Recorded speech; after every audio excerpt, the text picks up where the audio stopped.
MT media Odisha को subscribe करें, bell icon को ज़रूर दबाएं। कासमी मोहतमिम मदरसा अहयाल उलूम चटरा को दावत दे रहा हूँ। ये हजरतुल उस्ताद के सबसे पहले शागिर्द है, उनका हक भी बनता है कि आप हजरात के रूबरू हो, इसलिए हजरत वाला डाइस पर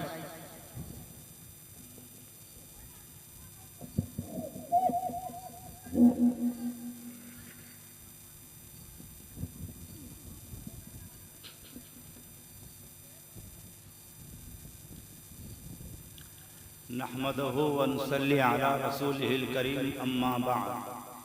अऊज़ु बिल्लाहि मिनश शैतानिर रजीम। बिस्मिल्लाहिर रहमानिर रहीम। कुल्लु नफ्सिन ज़ाइक़तुल मौत। व क़ाला नबी सल्लल्लाहु अलैहि वसल्लम अद्दुनिया मज़रअतुल आखिरा औ कमा क़ाला अलैहि सलातु व तस्लीम। न नबी रहे न वली रहे, न सखी रहे न गनी रहे, चले जा रहे हैं कशां कशां, न कैद पीरू जवां रहे। मुअज़्ज़ज़ उलमाए इकराम और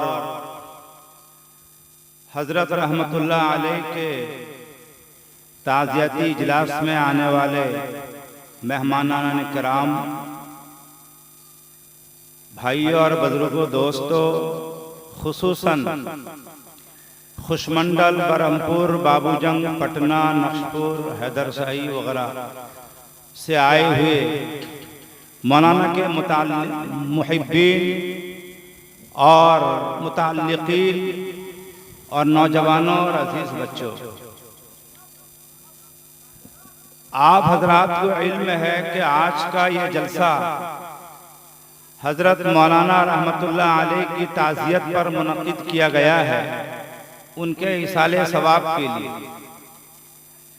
मैं आप हजरात के सामने बैठ गया हूँ।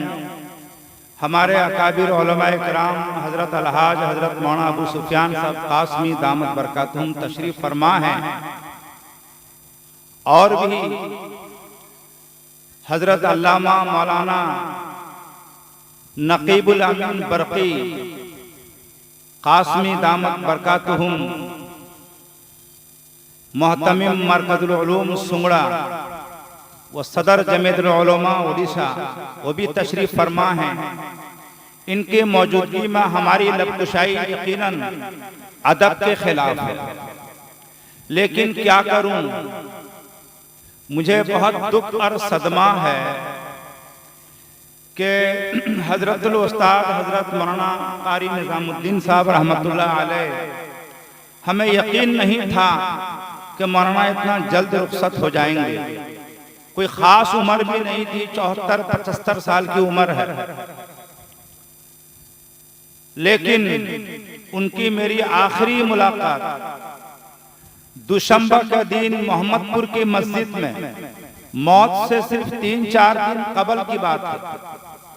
जोहर की नमाज में तशरीफ लाए थे, एक दुआई मजलिस था। मरहूम तफीरुद्दीन साहब के मकान में उनके छोटे लड़के मरहूम फैयाज की दुआ और इसाले सवाब के लिए तशरीफ लाए थे। बड़ी मोहब्बत वो लोग करते थे, वो दोनों भाई। तो मौलाना को दावत दिए थे। मौलाना भी उस दिन बहुत ही ज्यादा बीमार थे। उनके बड़े साहिबजादे हाफिज कारी मौलाना अब्दुल्ला खतीब और उनके दामाद रशीद हजरत मौलाना फखरुद्दीन साहब, और हमारे आपके सबके प्यारे हजरत मौलाना अबू दाऊद साहब, वो भी तशरीफ थे, इन्हीं बच्चों के मामू। तो मौलाना को लाके मोहम्मदपुर में छोड़े और वो लोग फिर रुखसत हो गए। तो मौलाना हमारे यहाँ जोहर की नमाज पढ़े और फिर बहुत देर तक मेरी उनकी बातचीत हुई। और फिर मैं मौलाना को उठाकर गाड़ी में बैठाया और जो रुखसत हुई, बस वो आखिरी रुखसत थी। मैं और उनकी बीमारी अलालत में कटक जा नहीं पाया। इस सिलसिले में मुझे बहुत दुख और सदमा है।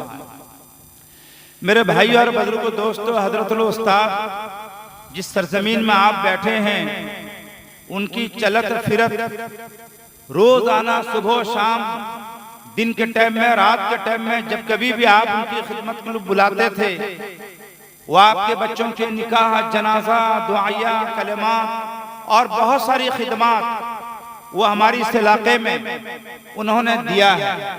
ये हमारे अतराफ के लोग गवाह हैं। मैं सिर्फ इतनी बात कहूंगा कि भाई और बुजुर्गों, दोस्तों, आदमी जब मर जाता है तो उसका जनाजा चलता है तो फरिश्ते कहते हैं माँ कद्दमा फुलाना, माँ कद्दमा फुलाना, कि ये शख्स जो जा रहा है जनाजे की शक्ल में, मैयत की शक्ल में, इसने आगे क्या भेजा है। तो मेरे भाइयों, हमारी और आपकी मौत से पहले हम कुछ आगे भेजेंगे। वो आगे क्या है? आखिरत है। आखिरत के लिए कुछ सामान हम लोग भेजेंगे, अपनी मैयत, अपनी जनाजे का। वो हमारे नेक अमल हैं। यही चीज अल्लाह को मतलूब है। और घर वाले जब जनाजा उठता है तो उसके वारिसीन, घर वाले, उसके महल्ले वाले कहते हैं कि माँ अखरा फुलानन, माँ अखरा फुलानन, इसने पीछे क्या छोड़ा है, कितना जमीन छोड़ा है, कितनी जायदाद छोड़ा है, कितना माल छोड़ा है। हाय अफसोस। मेरे भाई और बुजुर्गों, दोस्तों, मौत से पहले मौत की हमको तैयारी करना है। हजरत बहलुल दाना एक वक्त के बड़े वली और मजजूब वली अल्लाह थे। हारून रशीद बादशाह के जमाने के। हारून रशीद कभी कभी बतौर मजाक उन्हें कुछ छेड़छाड़ दिया करता था। एक बार बोले कि ये छड़ी लो बहलुल दाना से, कि जो तुमसे ज्यादा बेवकूफ होगा ये छड़ी उसको दे देना। बहलुल दाना बेचारे बादशाह के हुक्म के मुताबिक पूरी दुनिया गश्त करते रहे, इधर उधर जाते रहे, तलाश करते रहे, मुझसे बड़ा बेवकूफ कौन है। एक मर्तबा खबर मिली उन्हें कि हारून रशीद की सेहत बहुत खराब है। तो वो गए दरबार, जाके हारून रशीद से पूछा तबीयत कैसी है। क्या तबीयत के पूछ रहे, अब तो आखिरत का सफर है, अब तबीयत की क्या पूछ रहे हो ना। अच्छा, आखिरत का सफर है तो तुम जब आखिरत को जाओगे तो कितना लौ लश्कर आगे भेजे हो, कितना ज़ाद और राह तुम भेजे आखिरत में। तुम्हारे पुलिस कितने गए हैं, रास्ते की सफाई कटाई के लिए कितने लोग आगे गए हैं। जब तुम बादशाह थे, किसी जगह सफर करते थे तो तुम्हारे जाने से पहले हजारों आदमी तुम्हारे रास्ते की सफाई किया करते थे। जहां जाओगे पहुंचोगे वहां ज़ाद-ओ-राह पहुंचाते थे कि बादशाह जा अपना आ रहे हैं। तो तुम आखिरत का इतना लंबा सफर कह रहे हो और फिर आना भी नहीं है कह रहे हो, तो फिर वहां के लिए तुमने क्या भेजा है। बहलुल दाना कहने लगे, अफसोस बहलुल दाना, मैं मेरी पूरी जिंदगी को दुनिया में लुटा दिया, मैंने मेरे आखिरत के लिए कुछ नहीं भेजा। तो बहलुल दाना जो छड़ी लिए थे वो छड़ी उन्हीं को दे दी कि मैं पूरी दुनिया में तलाश करता रहा कि मुझसे बड़ा बेवकूफ कौन है, वो तुम ही निकले, ये छड़ी तुम ले लो। तो मेरे भाई और बुजुर्गों, दोस्तों, हमें आखिरत को जाना है तो उससे पहले कुछ न कुछ भेजना है। तो मुख्तसर बात ये थी कि हजरतुल उस्ताद से मेरा तकरीबन 6 साल मदरसे में रब्त ज़ब्त था। हजरत वाला ने मुझे नूरानी कायदा से लेकर कुरान पाक का नाजरा व तर्जमा, उसी के साथ साथ अरबी जमात की सारी किताबें उन्हीं के पास से पढ़ा हूँ। नूरुल-इज़ा, कुदूरी और आपका दूसरी सारी किताबें वही पढ़ाते थे। और उनके पढ़ाने का तर्ज सुनो, चूंकि नया नया मदरसा था तो उनके पढ़ाने का तर्ज ऐसा था, सुबह से मौलाना मरहूम हमको सबक वक्त दे के 6-7 बजे हमको भेज दिया करते थे। वो मुट्ठी चावल का ये लेकर, क्या वो बैग लेकर भेज दिया करते।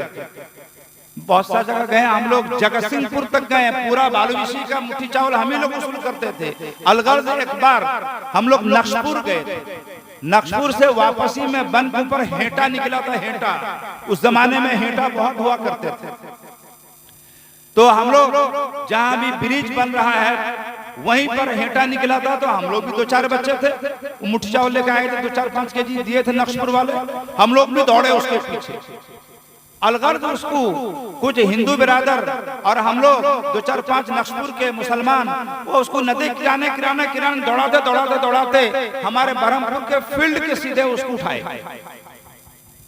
वो हेटा ऐसा था कि उस वक्त हजरतुल उस्ताद बरहमपुर का एक लड़का बावर्ची था। गुलाम क्या नाम उसका? अबू बकर ने क्या बरहमपुर का नौजवान लड़का, उसका नाम क्या मुझे भूल रहा हूँ, मौना गुलाम अकबर नहीं होते मेरा ये था। तो बहरहाल वो बावर्ची था।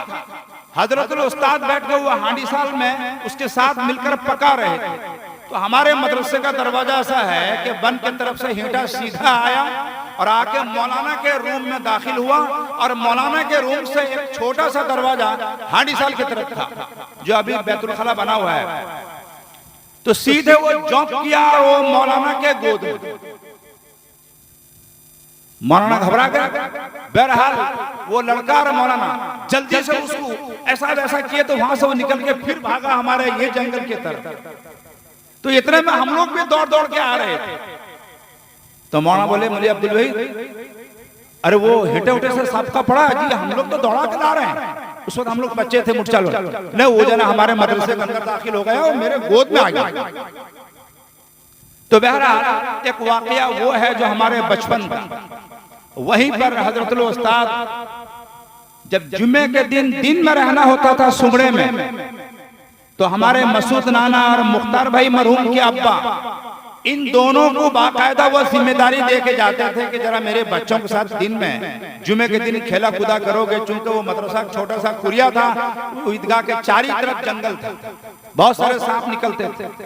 तो वे दोनों हमारे साथ छुपा चोरी खेलते थे बच्चों के साथ। इस तरीके से जुमे का दिन कटाते थे और फिर जुमे का रात गुजरते ही रात के 4 बजे मदरसा पहुंच जाते थे। जब कभी जुमे के दिन उनको रहना होता था तो इन 2 मुरब्बी मरहूम हजरात को हमारे हवाले कर दे के चले जाते।